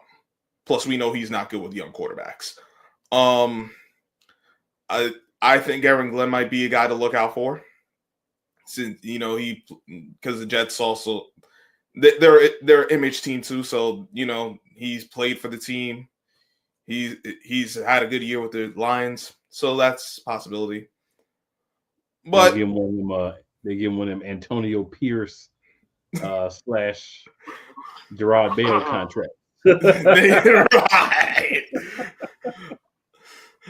Don't do it. I mean, listen. The Jets are not a very desirable destination right now because this has been going on for over a decade. They haven't made the playoffs since 2010. They're the longest drought between playoff appearances. Just stick a fork in these guys. I ain't got no faith in them. They'll pick someone. They'll win the offseason again, and then when September comes once more, September comes once more, they start losing games, and then when we get to December, they'll be out of it. It's all you, couch coach. I'm good. Yeah, man. So, and when you have disastrous situations like the Jets, you always have to have fall guys who essentially are the ones who got to take the blame. Robert Saleh as well. Our guy, Joe Douglas, he had a stint in Philly. He hit my backyard in McCainsville, Virginia. He was a legend, football legend in my area back in the late 90s. So this is another one that's a mess. And like you said, I definitely think they have to move off of Aaron Rodgers. Aaron Rodgers is 41. He's not the Tom Brady 41. He doesn't eat avocado ice cream. So Aaron Rodgers it's regressed. And it's rightfully so because hey, he's 41 years old. You got to get a quarterback, and because you need to kind of salvage these young pieces. Because I know Garrett Wilson wants to leave. So you look at that, and then you still want to keep guys like Quinn Williams there, Sauce Gardner. You got some good young pieces, and you need to kind of build around a young quarterback or fairly or seasoned yet young quarterback. But then you think to yourself, okay, who's running this organization? Is it Woody Johnson or his son Brick? He's the reason why Jerry Jeudy's not on this football team. Jerry Jeudy is a 1,200-yard receiver. In this season. So you think to yourself, and I know people saying, oh, that's like a joke, but no, your son, and people go look at that type of stuff. It's like, no, real quick, no, that was just some information to put out there. Jerry Jeudy had no chance of going to the Jets. That wasn't going to happen. Carl. Well, I mean, but they were saying the decision making because of the Madden rating. I was going. The Madden rating had nothing to do with it. He wasn't going to the Jets. I talked to some people who in the know that wasn't going to happen. That was just. But also to his son, yeah. But his son has made others like not personnel sense, but kind of. Somewhat throwing his 2 cents in there. Yeah. Yeah, so that's where I'm like into Joe Douglas' point, where it's like who was running the team was a 17-year-old kid. So now if I'm going into the situation, like, will I have to deal with this type of stuff? These type of situations, and like you said, it's kind of one of those things where it's a mess. And like you said, who will be? And I think probably the best choice probably would be a Rex Ryan, where it would be interesting the fact that was looking in this coaching cycle where you have essentially guys that might be potentially going back to their former teams, and I think that's the only one that they really need. And I think. But their biggest problem is going to have to get a new quarterback because Aaron Rodgers, at this point, no. At 41, it'd be 42 in December. No. But College Coach, how many years have the Jets been a quarterback away? How many years have you been a quarterback away? Right. And that's the problem. That's a continuous cycle. I'd rather them get a quarterback that's younger than to rely on a 42-year-old quarterback coming into December. Everybody's a quarterback away from doing something. That you can say that for any team that we talked about. Maybe for but my question is, I would rather at this point get another quarterback than to rely on a 41-year-old quarterback. It's easy in theory to say that. I feel like Aaron's going to be better next year. I think he just wasn't fully healed. And, like I said, there's a lot of psychology in there as well. You don't want to re-aggravate, re-injure. And so you're a little tentative. So I think he'll be fine next year. I don't think he'll be the, previous Green Bay, Packers, Aaron Rodgers vintage, but I think he'll be better. And if I was them, I would just, play him next year and draft a quarterback you think you can, sit for a year and come in, whether it be in the second or third round, or maybe even fourth round. But something high enough to where he can be the successor, in a year from now or maybe two. And come to think about it, they got Tyrod Taylor, and I think if they could, honestly. I'm not trying to say like they're going to miraculously make the playoffs, but I think he would be serviceable almost to Flo's point where you get a quarterback. I don't know if you want to, if how they feel about Jordan Travis. I know they drafted Jordan Travis. Do they see a future in him? Or like you said, or go in the second or third round and get that guy, and then obviously almost kind of like what Tyrod is doing his whole career. But he had a big injury. So he wouldn't have been fully healed this year anyway. So Right. 'cause So he that's had why the- I'm like, would they Yeah, his leg got him? destroyed. Maybe. Do they see him doing As the something future. like it would be interesting how they look at him going forward. Possibly, yeah. And like you said, you can get a guy like a Tyrod, and like you said, they could also, especially in this market, they I could go just feel like another Aaron quarterback. Rodgers is going to be better next year. I don't know. I think the injury really. Two things. One, Yeah. I He's not understand your fully point about healthy. Tyrod Taylor, but he has an injury history. That's the thing that worries me. It's not a matter if it's a matter of one, unfortunately. Same thing with Aaron Rodgers. He got an injury history. Right. Like we He's know 42. Like I know he played the games Injury this year, history. but yeah, he got injury history. Let's not pretend that Aaron Rodgers ain't got no 'cause injury history. What? We're missing a whole season injury history? Not just this season, he missed seasons in Green Bay. He missed games in Green Bay. Let's not pretend I don't know. Well, where have you been? Have you been under a rock? But you're talking about missing like most or all of the season injury? Like he's had season injuries. Yeah, I've He's never not seen him beyond miss just more than a last- couple games. Like he's had season There was injuries. a He's time had he didn't. I games don't where think he missed a injuries. He's game. missed like 8 The games. elbow, Shoulder, shoulder. collarbone. Yeah, Like twice. I don't know that he's missed most of calf. the season. Because He's been- that year when they played Minnesota, remember they played like early in the year, he tore his shoulder. Then I think another I mean, year got hurt like He's been towards the in end of the 15 year. years. I mean, come on. But that's what I'm saying. Think about it now. It's not an injury 41 years history. old. It is I an think- injury I history. think Go injury look. history- You can go look it up. Don't take my word for it. Look it up for yourself. Missing seasons? Whole season? Chunks of times. Not whole of season. Not whole season. Like Chunks. not like how it was this past year. More than one or two He's missed. years? He's missed More than 1 or 2 significant years? time. The whole season? He's missed He's missed significant some- time in seasons. Yeah, More than 2 enough, seasons. enough Out that of you the know. 17. Yeah, more than Out 2 of the times. 17 years? I don't think that's it. I think Joe Burrow has injury history. He's missed half of his seasons.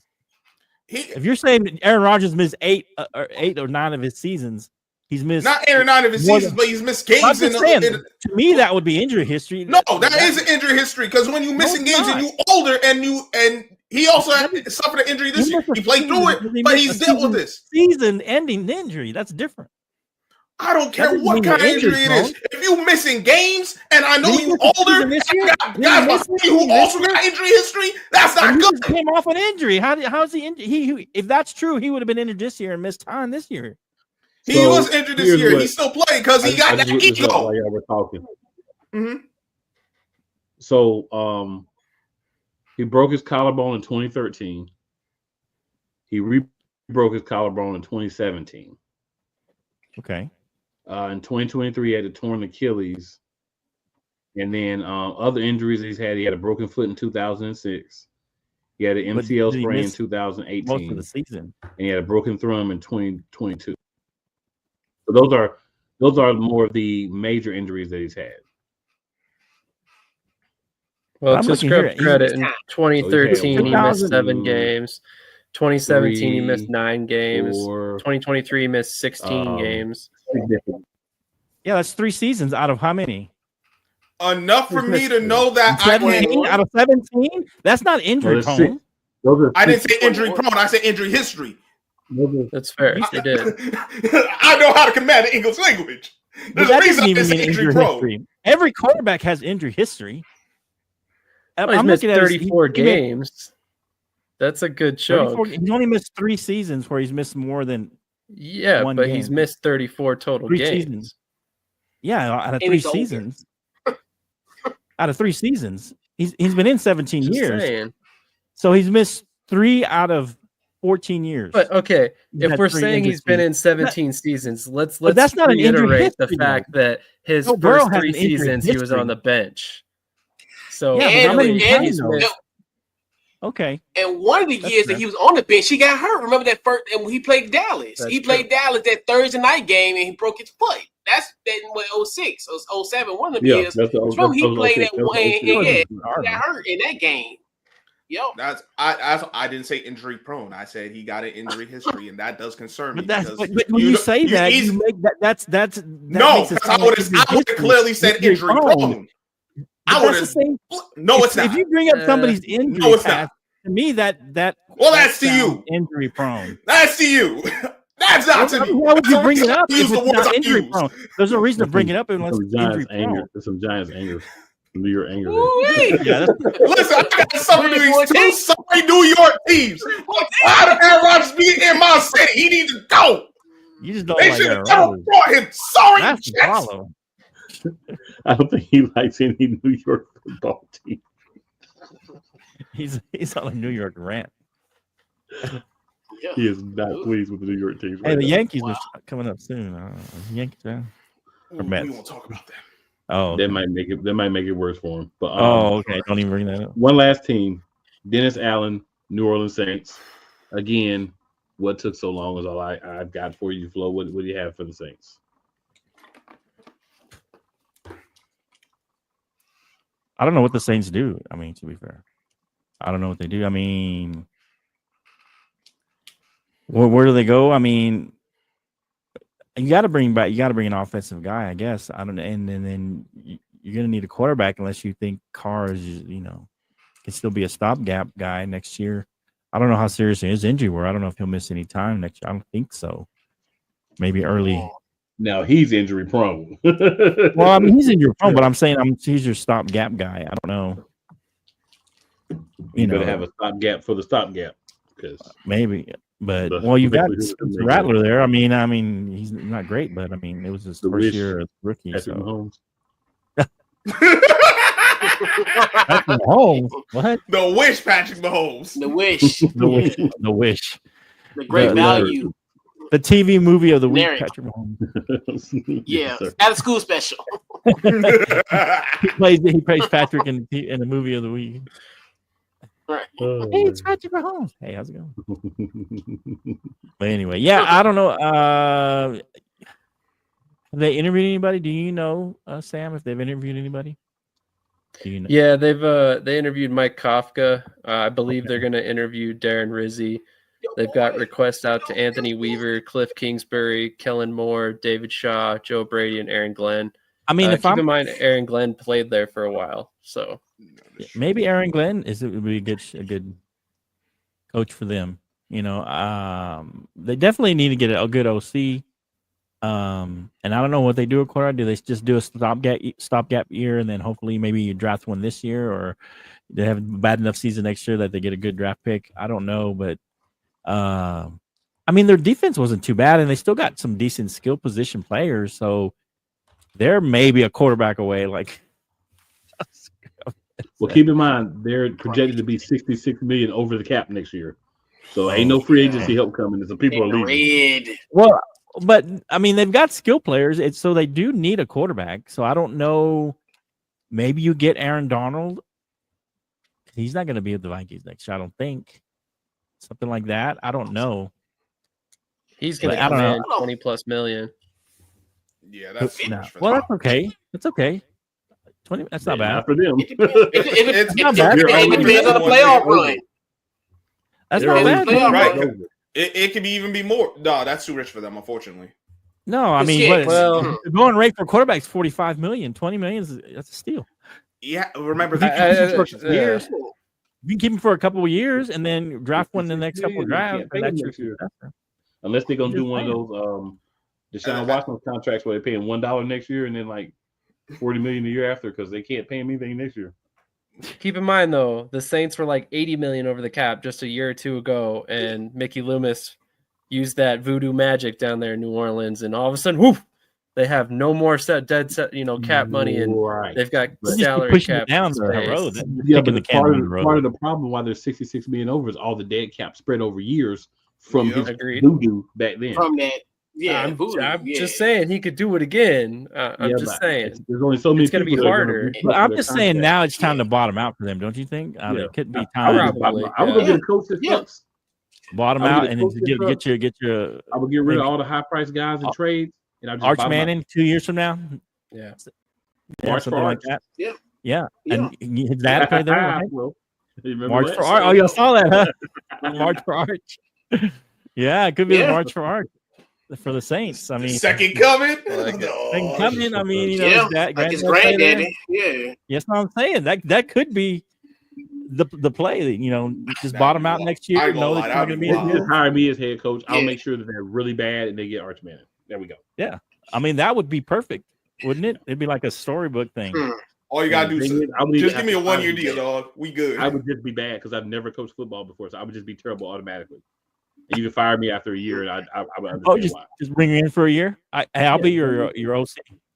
We'll go there for a year. We'll get fired, and hey, we'll There be we set. go. Nah, don't bring me there. Hey, just give me $5 million. To get fired, and people tell me that I suck all the time. Yeah, $5 million. Give me a 3-year contract, and you got to pay my contract out.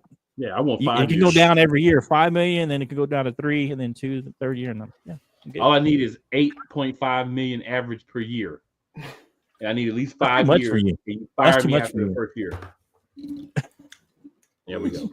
That's too much for you. Too much is wild. That's I too say rich. it's not. You're also allowing me to take all of the heat? negativity on how bad the team is because the team's going to be Okay. bad either way. So That's fair. you're paying me for that too. Cool, that Or ain't enough. the humiliation of it. You should be asking for 10. And I can see you going out there. I can see you going out there after the games wearing your Philadelphia Eagles hat. That would In get the me fired. interviews. That would get me fired before the year is over. I know. Before the year's over, before you start I playing, got that. you're like, I You like got it Mike underneath. Tomlin You got it on top or underneath your state right hat. now. I might have an Eagles t-shirt on under my Browns jacket, but I There you go out go. there like Mike Tomlin. I'd be like, players, we just have to. No, I would go out there. No, you know what I do? I do a Nick Sirianni. I got there every week and talk about how we got to be 1% better than we were the day before, and how I take responsibility for how bad Fight the with the team fans, is. yell at all the fans. Yeah, yell at the fans, and then we play rock paper scissors to see who's going to be the starters. There we go. Man, watch you start winning. Yo, if have that like a- was if you that make the was playoffs team or something. winning, I'd be so done with football for real. I would be so done with football. I would still watch, but I'd be so done with football. for real. I'm just saying, You if they're got going to bottom out, Anthony Weaver's the hire. And I mean, no disrespect to the guy, but he's like a 1-year defensive coordinator, 2-year defensive coordinator. That's the hire right there. I think I'm a better Okay. hire. That's fair. Or I agree. you could go Matt Eberflus. That would work too. That Or would I'm Mike just work. saying. Costa, Couple another years. guy that makes no sense getting Matt interviewed. Eberflus will have you horrible from day one. That's what Bro, I'm saying. Bottom out, fire him after a year, and Yeah. you got You your know- quarter, you got Arch Manning. We'll start calling that the Gerard Mayo Antonio Pierce treatment. Actually, since they really ain't got much for real, just bring in Cliff Kingsbury. He'll find a way to screw it up. He will. Oh screw it no, up. he would. Going Be, I nowhere. think he would be too good. I think he would be too good. He has Do to have you- a quarterback he to might be win good. Did you 4 or see 5 Arizona? games. And that's Huh? we Did you see see Hey, what man, was yeah. life was in Arizona? Did you see Kyler Murray? Yeah, Yeah, he played good until the new video game came out. What is it? COD. Call of Duty.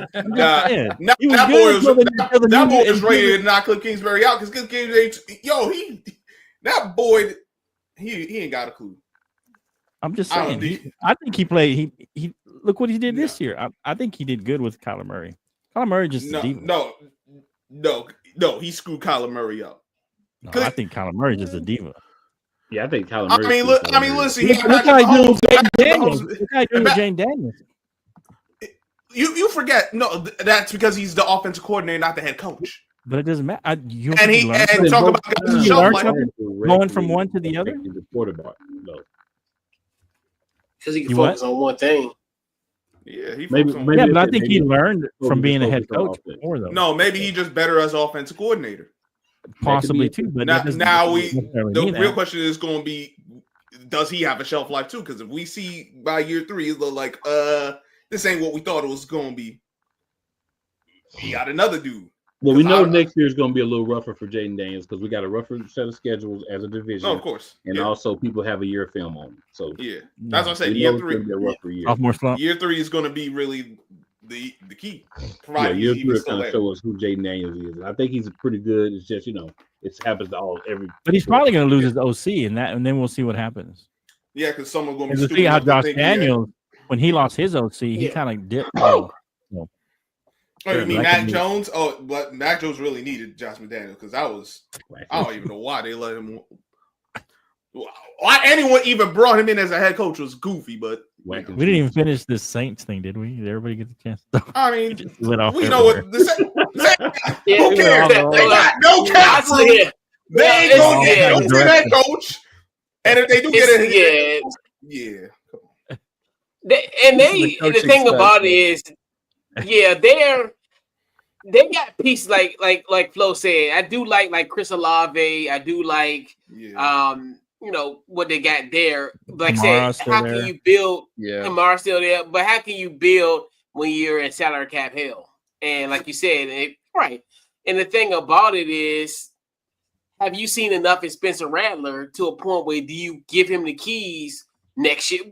I'm just saying. I don't, but I'm just If saying. you want to lose, I Do think the you'll be new great. coach? Do the coach see right? Do the coach Yeah. whoever comes in? Do they see him? Our And that's going going to be the key. Let Spencer Rattler take you to the basement and march for Arch, baby.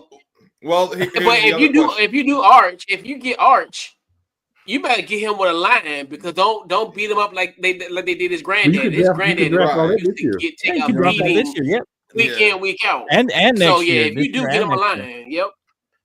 Get a left tackle next year. Because they could get out Get of some their tackles. Get Get a some left guards. tackle Yeah, and get a line. Get your good You better center draft the the next whole year. line. Yeah, because Yeah. they Bring in Have our Trent O-line. Williams. They need to get rid of all them old dudes they got that's still good, but they ain't gonna be around by the time they rebuild. Just go ahead and get rid of them and get some picks. Yep. And then use the picks to get some low cost linemen. And Play 2 them. years from now, draft Arch Manning. Yeah, March for Arch.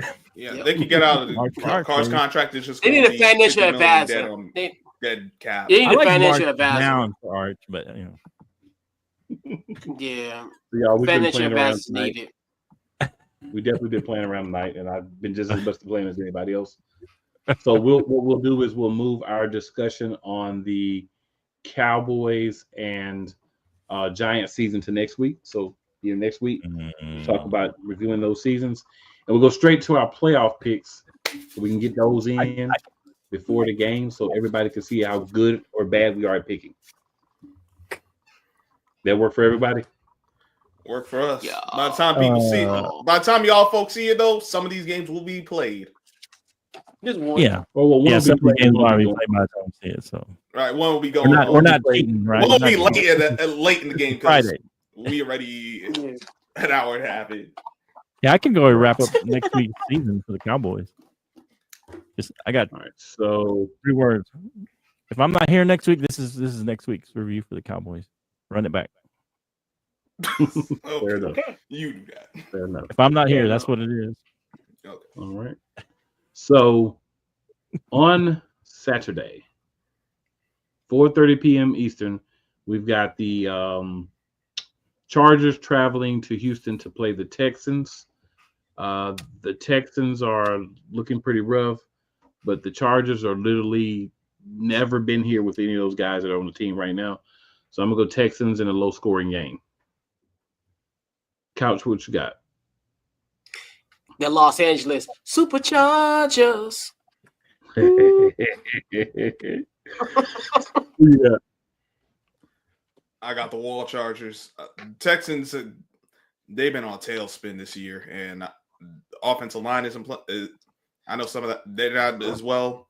They've lost some key receivers, and they're just not. They look ugly. As much as I don't like the Wall Chargers, I think this is one they can actually get.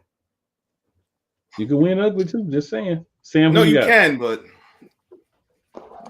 It's definitely not the Texans. Chargers are definitely going to win this one. I think I'm gonna be on the island. I'm fine with being on the island. Love the islands. So we got. Sorry, buddy. Good. Let me get a little bit of analysis other than a pick, but both of these defenses are solid, and this is probably the best the defenses looked for the Chargers in a long time.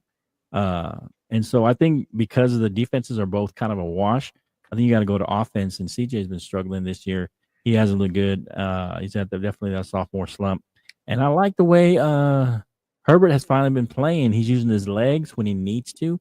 I think that's one thing that was missing from his game is that he had the ability to move around and get some first downs with his legs, but he never really leaned into that. And this, at least the last few games, maybe 3 or 4 games, he's leaned into that and used his legs to get first downs. And I think that's going to make the difference him being able to be a little mobile and get a first down here or there strategically and getting the key first down, either, to seal the game or to get that final field goal or whatever it is. I think it'll still be close because I think the Texans do have a solid defense, but I think the Chargers pull this out in a low scoring game. Like Cool said, it will be kind of low scoring. I say 23-20, something like that. But I think the Chargers pull this out in the end.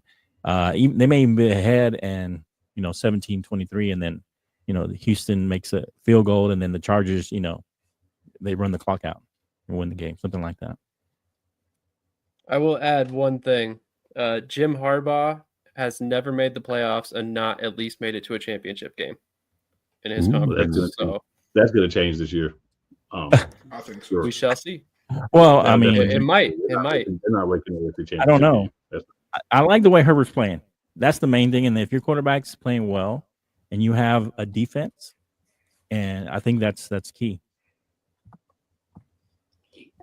Might go to watch your part next week. Oh. All right. Today, also 8 p.m. Saturday night. Steelers, Ravens. This is an interesting one. It's their rubber match. They both won one. I think the Ravens are in a position where they need to advance. I think the Steelers are going to stay status quo, make the playoffs, winning record, and bow out. I'm going with the Ravens. Flo, who do you have?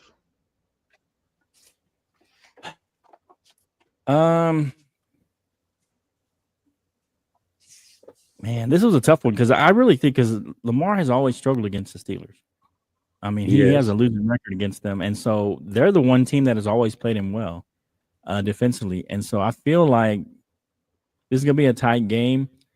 He has some of his lowest passer ratings against them most of the time, and he just doesn't play well. They always play him very well.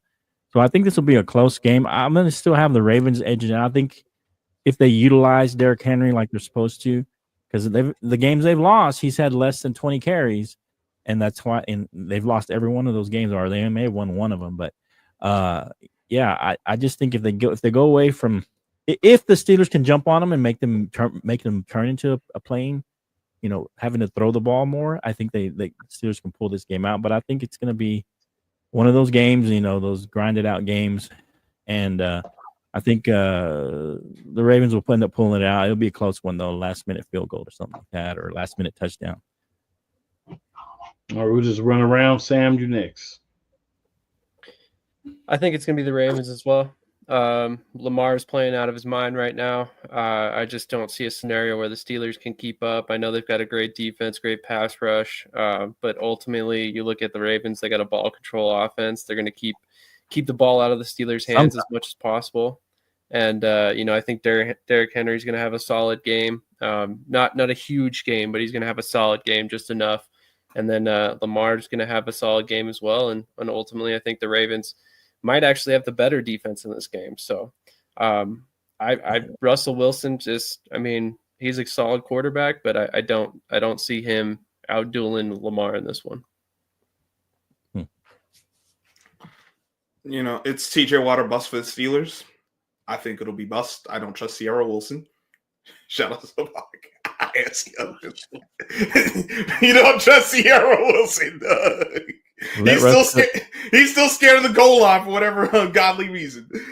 And I think this will be a backdoor cover for the Ravens. I think it's open up like 9.5 or something like that. I think they backdoor cover. Lamar's playing well. I think as much as the Steelers have given him trouble, he was on point, more on point the last time they played. I know Zay Flowers is out. I don't think that's going to make a difference this week. I got the Ravens. Pepper Jack. All right. I got my Beltway brethren, the Ravens, to win on the Avenue.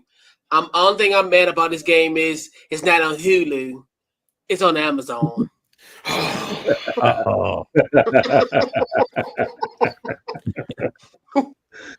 All right, we got the Broncos and Bills. 1 p.m. Sunday. Couch Coach, we'll start with you and swing back around. I'll go last. Give me the Bills. I think on this matchup, I think Bo Nix will revert back into his Ferris Bueller type of mentality, and I got the Bills in this game. Bo Nix's day off, huh? Boom, boom. I got the upset. I got the Broncos. Something tells the Bills are a team that can be had. I think they will be had. I think defensively they match up well against the offense. And I think they've done well with their offense area and rhythm. Now, Bo Nix does concern me. I do have concerns about both head coaches because at times I don't trust Sean Payton. I don't trust Sean McDermott. So it's more, but this time I have a little more faith in Sean Payton. Not that that's saying much. And Josh Allen's going to give him one, and I think that one will be the difference. He does give you one. Sam, what you got? Man, I would love to see the Broncos win this game, but I don't know that Nix is going to do it as a rookie this year. They've way overachieved over my expectations this season, and I fully expect the Bills to kind of bring them back down to earth. But ultimately, great season by Nix. We'll see what he's got sophomore year. Okay. Last but not least, who you got, sir? Oh man. Yeah, I think it'll be closer than it looks. And maybe I don't know if they backdoor cover, but I think the Broncos got a really solid defense. I think they lead for second in sacks. So that's going to put a lot of pressure on Josh. So Josh is going to have to use his legs. And I don't know the last time the Bills had a 1,000-yard rusher. Maybe they've had him recently, but it doesn't seem like they've had one in a while. But James Cook is going to be key to this game as well.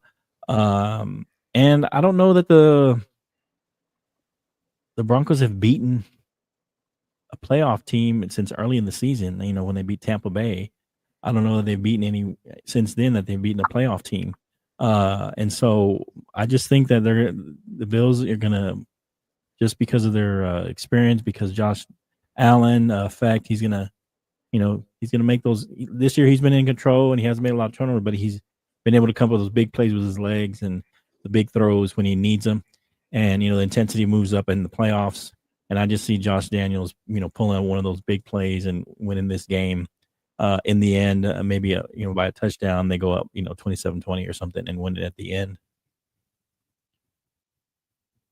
All right, I'm going to go with the Bills. I just think they're the better team, and sometimes just being better, right? And I think the Broncos are just happy to be there. They didn't expect to be there, unless you are a fan of the Broncos. You probably didn't expect them to be there. So I think it's going to happen. Now, of course, I'm going to go with next. We're going to go with my game of the week. Oh, I'm sure Sam will share this sentiment. The Green Bay Packers are going to go play a game that they played week 1, but instead of playing in Brazil on a field that was terrible for both teams, but was terrible for both teams and not one like another game. But anyway. Rematch against the Eagles, week 1, Friday night, first Friday night game, rematch.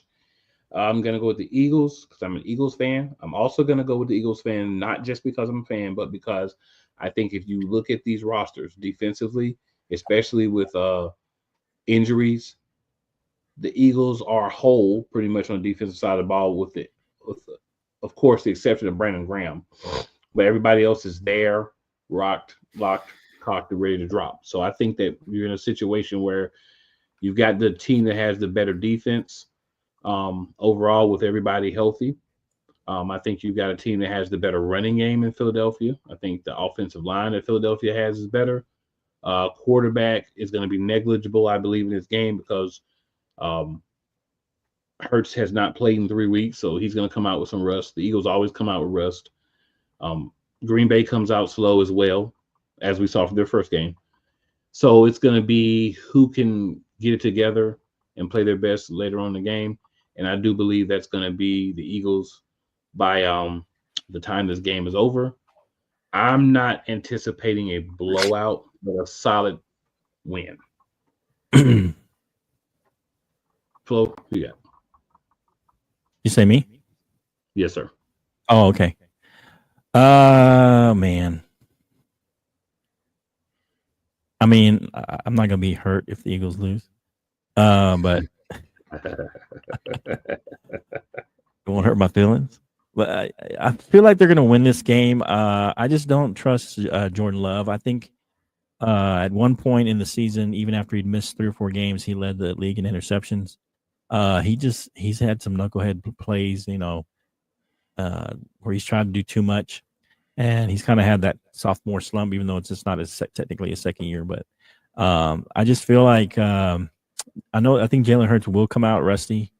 So I think that they're going to probably rely on his legs more early on and Barkley, and just let kind of Jalen Hurts ease back into the flow of the game and not make him throw too many times, kind of like they were early on in the season, or kind of through the later part of the season where he wasn't really throwing maybe 20 times and they were winning and they were relying more on Barkley, and just let Jalen maybe throw up a couple of long, deep plays to the receivers.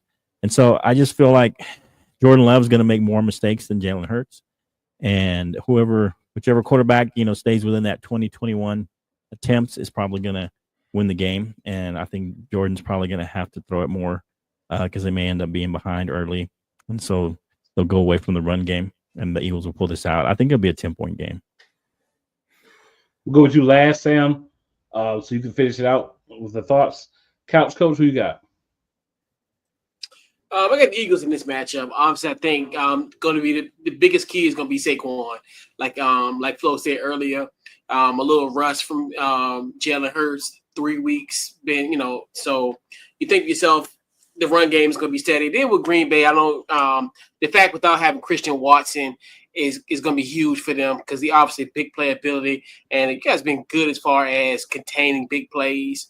So, and then obviously you have to rely on a guy, Jaden Reed. I don't necessarily think, in a game of this magnitude, I don't definitely think he'll be the one that's going to have that type of output for the Packers. So I got the Eagles winning.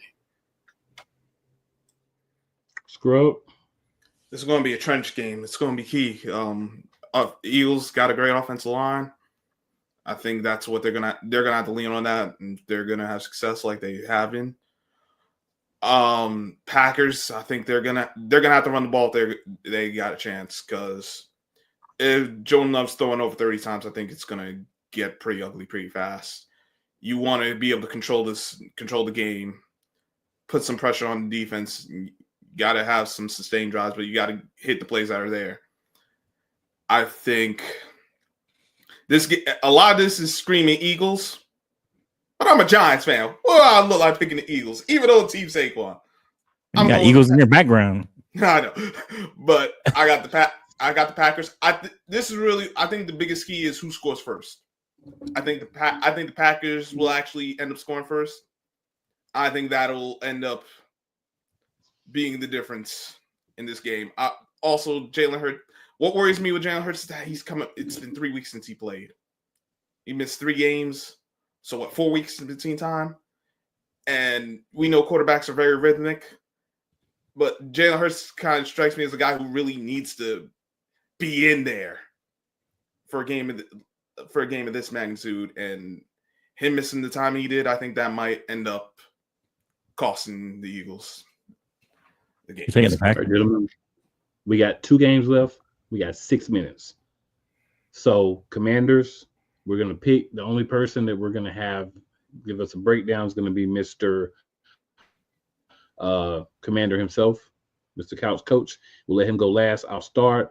I'm going to go Commanders. I need the Commanders to beat the Bucks, so I'm going to go Commanders for selfish reasons. But I think that they're going to win either way, but I'm going to go Commanders. Flo, you got?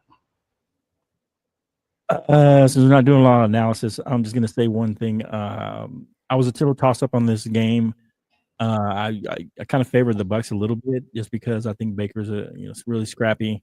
But my wife picked the Bucks, and so whenever I'm kind of indifferent, I go with her pick, and so she's picking the Bucks as well. So she goes no analysis, colors, and what the team looks like, and gets a feeling. And I trust her feeling. So on this one, I'm going to go Bucks.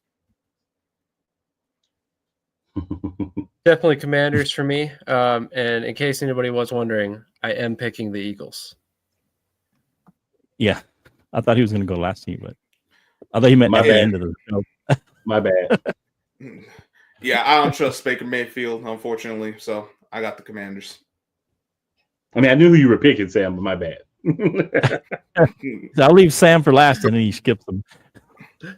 I was gonna do this whole big Packers spiel, and then I was like, I'm not gonna waste time. Right. I appreciate that, sir. Couch coach, talk to us. Yeah, I'm gonna keep it brief to the point. I got a Commanders win this game. It's a repeat of Week 1.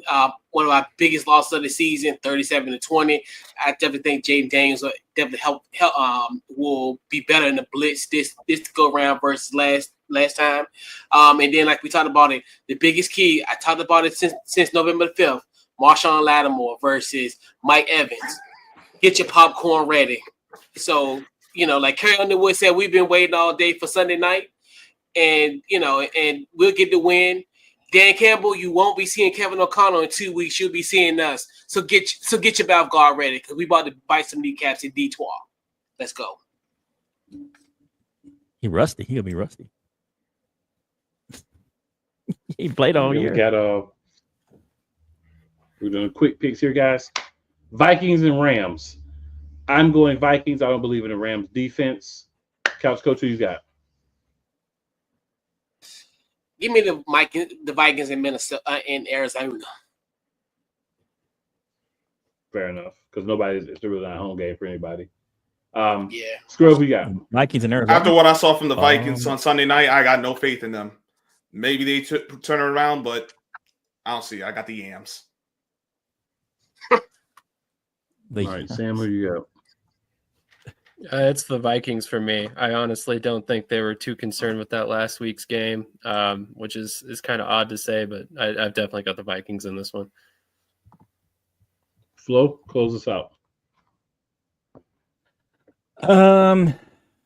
Yeah, I mean, other than the last game that the Rams played against Seattle, where they didn't have their starters, they've gone, I think 6-1, beating a lot of teams and winning different ways. They've won a shootout with some people think the Super Bowl favorites in the AFC, the Buffalo Bills, and then they won some grind out games against some other teams.